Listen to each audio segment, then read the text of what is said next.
우리 다 함께 우리와 함께 살펴볼 하나님 말씀은 시편 22편 1절 말씀입니다.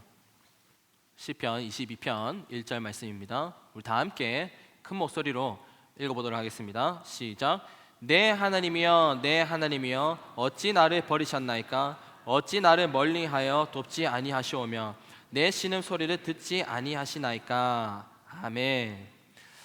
사랑하는 성도 여러분, 우리는 이 땅을 살아가면서 하나님을 이제 믿는다고 하지만 그럼에도 불구하고 때때로 어떤 생각이 들 때가 있냐면 하나님을 믿긴 하지만 때때로 하나님이 계시면 어떻게 이러실 수가 있지? 하는 생각이 들 수 있는 거예요. 하나님께서 나를 버리셨나? 하는 생각이 들 때가 있습니다.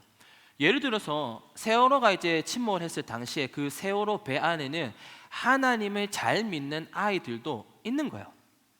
그런 경우에 이제 그런 믿음의 집 가정 같은 경우에 갑작스러운 이제 자녀의 죽음으로 인해서 어떤 생각을 가질 수 있냐면 아니 하나님이 계시면 어떻게 이러실 수가 있지? 하나님께서 우리 집을 버리셨나? 하는 그런 고민에 딜레마에 빠질 수 있는 거예요. 그리고 미국 같은 경우에도 텍사스에 있는 한 교회에서 이제 주일이 돼서 예배를 드리고 있는데 한 무장 강도가 들어와서는 무지막지하게 이제 총을 쏜 겁니다. 예배를 하고 있는 그 예배당에서. 그래서 총 26명의 이제 사람들이 예배를 드리다가 죽었고 그 중에 절반은 어린 아이들인 겁니다. 그리고 그 가운데 어린 아이들 가운데 한 명은 이제 14살 된 담임 목사님의 딸도 포함되어 있는 거예요.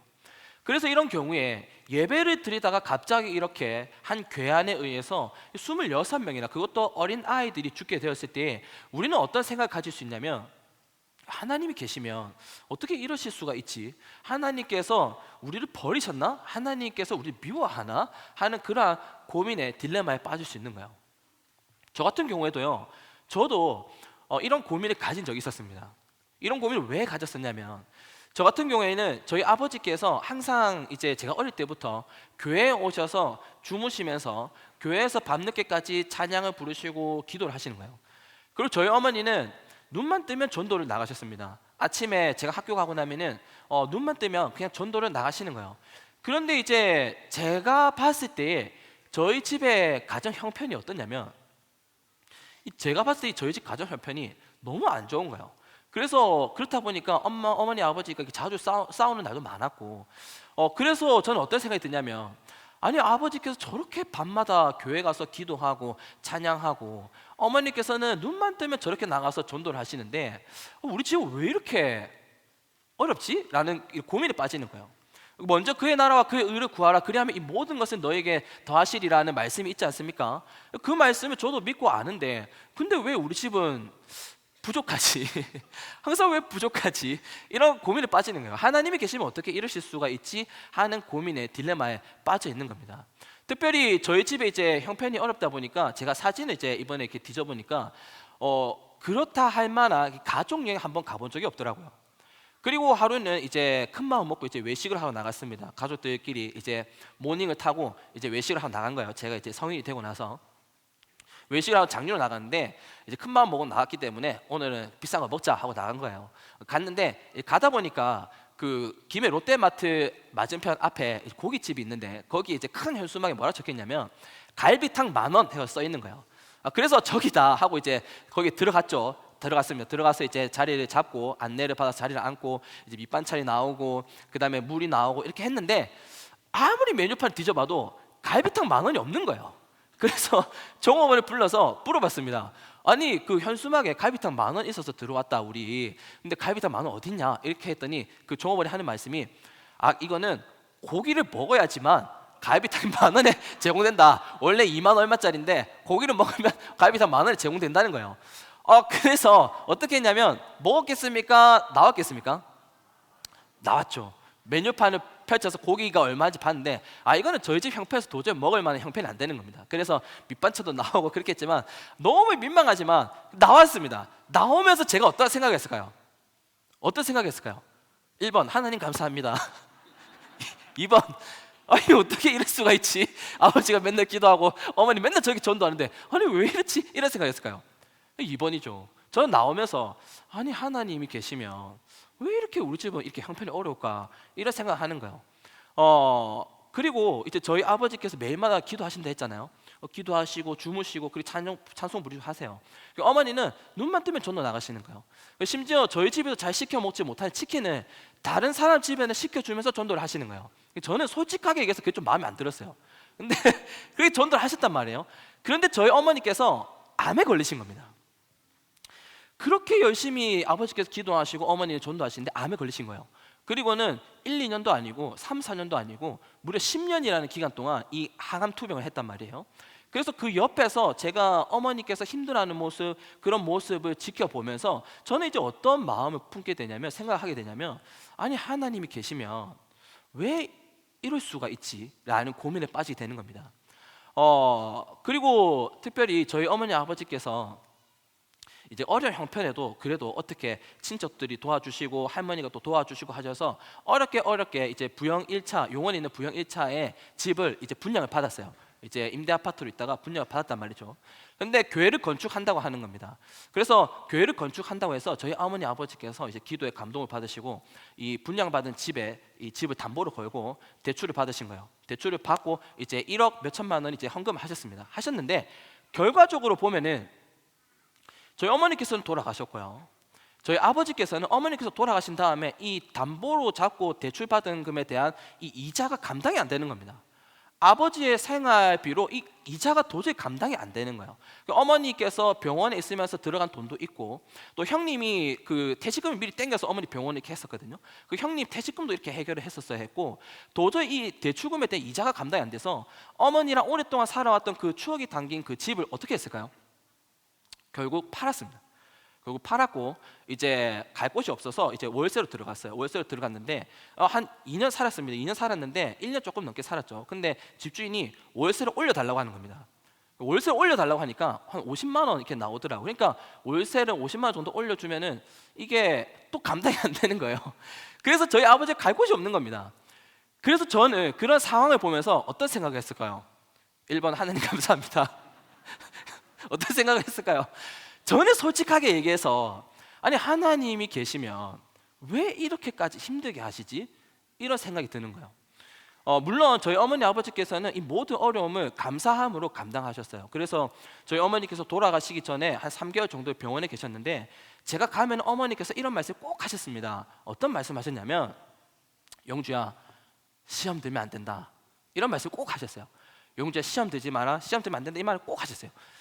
어머니는 아셨던 거예요. 저희 담임 목사님 뭔가 영웅 같은 믿음을 가지고 계시잖아요. 근데 저는 그렇지 않거든요. 저는 연약해요. 시험이 잘 되기 때문에 어머니께서 항상 병원만 가면은 이게 나서 매일 병원을 갔는데 매일마다 시험에 들면 안 된다고 정신 똑바로 차리고 믿음 굳건히 붙잡아야 된다고 이 얘기를 항상 하셨단 말이에요.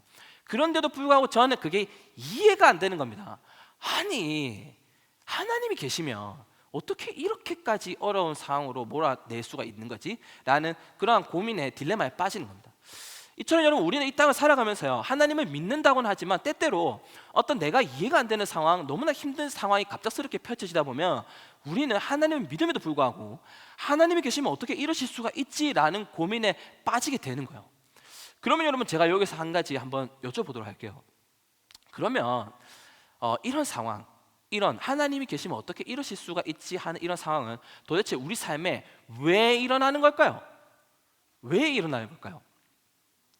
먼저 결론부터 말씀드리자면 우리는요 우리 삶에 갑작스럽게 왜 이런 어려운 상황이 일어나는지에 대해서 정확하게 알 수가 없습니다. 성경에서 정말 많은 이야기들을 하고 있습니다. 그런데 그럼에도 불구하고 어떤 사람에게 어려운 상황이 생겼을 때, 힘든 상황이 생겼을 때 그 사람을 두고 저 사람은 저것 때문에 그래, 저 사람은 이게 문제야 라고 정확하게 콕 집어서 말하기는 어려운 거예요. 예를 들어서 예수님 당시에 이제 유대인들은 몸이 불편하거나 아픈 사람들을 보면서 어떤 생각을 했냐면 저 사람은 자기 죄 때문에 저런 거야. 성경적으로 봤을 때 저 사람은 자기 죄 때문에 저런 거고 자기 부모의 죄 때문에 저런 거다 라고 생각을 했단 말이에요. 성경적으로 봤을 때. 근데 요한복음 9장 3절에 보면 예수님께서 어떤 말씀을 하시냐면 그렇게 생각하고 있는 사람들 향해서 이렇게 말씀하시는 겁니다. 이 사람이나 그 부모의 죄로 인한 것이 아니다고 말씀하시는 거예요. 따라서 우리는 이런 말씀을 보면서 어떤 사람에게 어떤 문제가 생겼거나 어려움이 생겼을 때 저 사람은 저게 문제야, 이 사람은 이게 문제야 라고 콕 집어서 우리는 알 수 없는 겁니다. 제가 대학교 이제 신학교를 다닐 때 그 대학교의 사모님이 암에 걸리셨습니다. 암이 걸리셨는데 그 성도님들 사이에 이런 얘기를 하시더라고요. 이제 예배가 마치고 이렇게 있는데 성도님 권사님들끼리 이렇게 거기 권사님들끼리 이렇게 얘기를 하시는데 어떤 얘기를 하시냐면 사모님 암 걸린 거 저거 목사님이 기도 안 해서 그렇다 이렇게 얘기를 하는 거예요.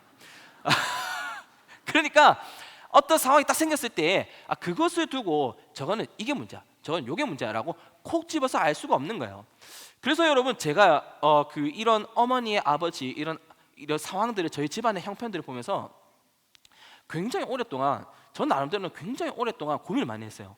어머니께서 항암하고 있는 그 10년 그 전부터 해서 형편이 어려울 때부터 해서 정말 많은 고민을 했는데 정확하게 알 수가 없는 거예요. 왜 이런지 도저히 이해가 안 되는 겁니다. 근데 고민을 하고 하다 보니까 불확실한 그 상황 가운데에서 혼란스러운 그 상황 가운데서 너무나 분명하고도 확실한 사실 두 가지가 있는 겁니다.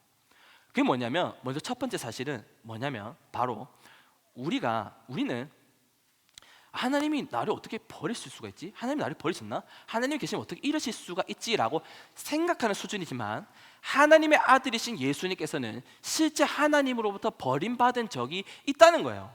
그러니까 마태복음 26장 39절에 보면 예수님께서 이제 기도를 하시는데 어떻게 기도를 하시냐면 십자가에 달리시기 전에 이제 기도를 하시는데 땀방울이 핏방울이 될 만큼 기도하시는데 그 기도 내용을 보면 이렇게 기도하시는 겁니다.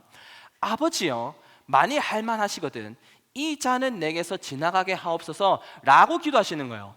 그러니까 예수님께서는 이제 그 죄인을 대표해서 우리의 죄를 대신 짊어지시고 하나님 앞에 공의로우신 그 하나님 앞에 죄인으로서 서게 됐을 때 하나님께서 그 진노하시는 그 진노가 어떤 진노인지 아시는 거예요. 너무나 잘 아시는 겁니다. 그게 예수님께서는 그게 두려우신 거예요. 그렇기 때문에 뭐라 기도하시냐면 만일 할만하시거든 이 잔을 내게서 지나가게 해달라고 그렇게 땀방울이 핏방울이 되도록 기도하시는 거예요.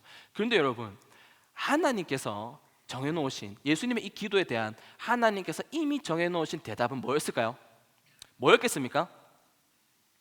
No인 겁니다. No, 안 된다는 거예요. 하나님은 이미 예수님을 이 땅에 보내셔서 예수님을 희생시키셔서 우리를 구원하기로 작정하셨단 말이에요. 그래서 하나님의 이미 정해진 대답은 안 된다는 겁니다. 그래서 예수님께서는 그 하나님 아버지의 마음을 너무나 잘 아셨기 때문에 아버지 많이 할만하시거든 이 잔은 내게서 지나가게 하옵소서 라고 기도하신 다음에 곧바로 이어서 뭐라고 기도하시냐면 곧바로 이어서 이렇게 기도합니다. 그러나 나의 원대로 마시옵고 아버지의 원대로 하옵소서 라고 기도하시는 거예요.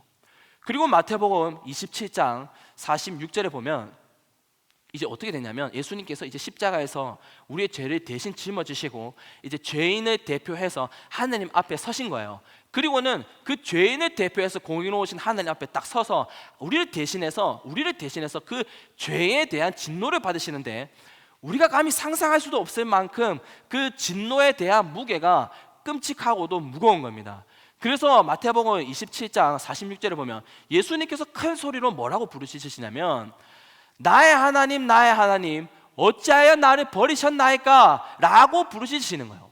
그러니까 우리는 이런 사실을 보면서 어떤 사실을 한 가지 확인할 수 있냐면 하나님의 아들이신 예수님께서도 하나님께 버림받은 적이 있구나 하는 사실을 알 수 있는 거예요. 나는 하나님께서 나를 버리셨나? 라고 생각하는 수준이지만 예수님께서 실제로 하나님으로부터 버림받으신 적이 있는 거예요. 그래서 여러분 우리가 여러 가지 우리의 삶 가운데서 어렵고 힘든 일을 만났을 때 우리가 반드시 해야 될 게 하나 있는데요. 그게 뭐냐면요, 우리가 어려운 상황이 생기고 했을 때 반드시 해야 될 게 있는데 그게 뭐냐면 바로 예수님을 찾아가는 겁니다. 여러분 사람들은 우리에게 어떤 어려움이나 힘든 상황이 생겼을 때 그것을 이야기해도 그것을 100% 이해하지를 못해요. 저희 어머니께서 돌아가시고 제가 굉장히 슬퍼했습니다. 굉장히 슬펐어요. 천국에 가신 것도 믿고 다 알지만 슬픈 거예요. 제 마음이 슬픈 겁니다. 근데 어떤 분이 저를 찾아오셔가지고 약간 짜증을 내면서 이렇게 말씀하셨어요. 뭐라고 짜증을 내셨냐면, 화를 내셨냐면 하나님 안 믿냐고 이렇게 화를 내시더라고요. 왜 그렇게 슬퍼하고 우울해하냐고, 뭐 하나님 안 믿냐면서 뭘 하시더라고요. 그러니까 사람은 우리의 슬픔을, 우리의 아픔을 100% 이해하지 못하는 겁니다. 그런데요 여러분, 놀라운 사실인데 그게 뭐냐면 사람은 아무리 얘기해도 그걸 100% 이해하지 못하지만 예수님께서는 우리가 말 한마디 하지 않아도 그냥 교회에 나와서요 예수님 이 한마디 하면요, 예수님은 다 아시는 거예요. 예수님 다 아시는 겁니다. 내 모든 아픔, 내가 어떤 것 때문에 힘들어하고 내 마음이 어떻고 내 상황이 어떤지 내가 말 한마디 하자고 그냥 저기 앉아서 본당에 앉아서 예수님 말 한마디 하면 예수님 다 아시는 겁니다. 그렇기 때문에 우리는 어떻게 해야 되냐면 예수님을 찾아가야 하는 거예요. 기도를 통해서 예수님께 나아가고 말씀 속에서 예수님을 찾으면서 예수님께 나아가는 겁니다. 그리고 여러분, 이런 불확실성 가운데에서, 혼란스러운 상황 가운데서도 너무나도 분명하고 확실한 사실이 한 가지 더 있는데요, 그게 뭐냐면요, 바로 나의 이 이해 안 되는 상황도 결국에는 하나님의 그 크신 계획 안에 있고, 하나님께서는 나의 이 이해 안 되는 상황을 통해서 하나님의 크고 놀라우신 일을 반드시 이룬다는 사실이에요. 그러니까 예수님의 그 십자가 사건이 그냥 세상적으로 봤을 때는 어떻게 저렇게 비참하게 죽을 수가 있지? 라고 볼 수 있지만, 예수님의 그 십자가 사건이 결국에는 하나님의 그 크신 계획 안에 있었고, 하나님께서는 그 십자가 사건을 통해서 어떤 일을 이루시냐면 우리를 죄에서 건져주시고 우리에게 영원한 생명을 주시고 우리를 하나님의 자녀로 삼아주시는, 우리를 구원해 주시는 그 하나님의 크고 놀라운 계획을 이루시는 겁니다. 따라서 우리는 어떤 생각을 할 수 있냐면, 우리의 이 이해 안 되는 상황도 결국에는 하나님의 크고 놀라우신 계획 안에 포함되어 있고, 하나님께서는 반드시 나의 이 이해 안 되는 상황을 통해서 하나님만의 계획해 놓으신 그 크고 놀라우신 일을 반드시 이룰 거라는 것을 알 수 있는 거예요. 예를 들어서 저는 이제 결혼을 하면서 저희 집에, 저희 가정에 아이가 빨리 생기기 원했어요. 하나님께서 아이를 빨리 주시기 원했습니다. 왜냐하면 어머니께서 많이 아프셨기 때문에 이 아프신 어머니께서 조금이라도 좀 더 웃었으면 좋겠는 거예요. 그래서 아이가 있으면 이 아기를 보면서 그 어머니께서 조금 더 웃을 수 있을 것 같아서, 혹시나 병이 좀 더 이렇게 상황이 좋아지지 않을까 하는 기대감에 아이가 빨리 생기기 원했습니다. 근데 하나님께서 아이를 안 주시는 거예요. 결혼한 지 이제 6개월이 넘어가는데 아이를 안 주시는 겁니다.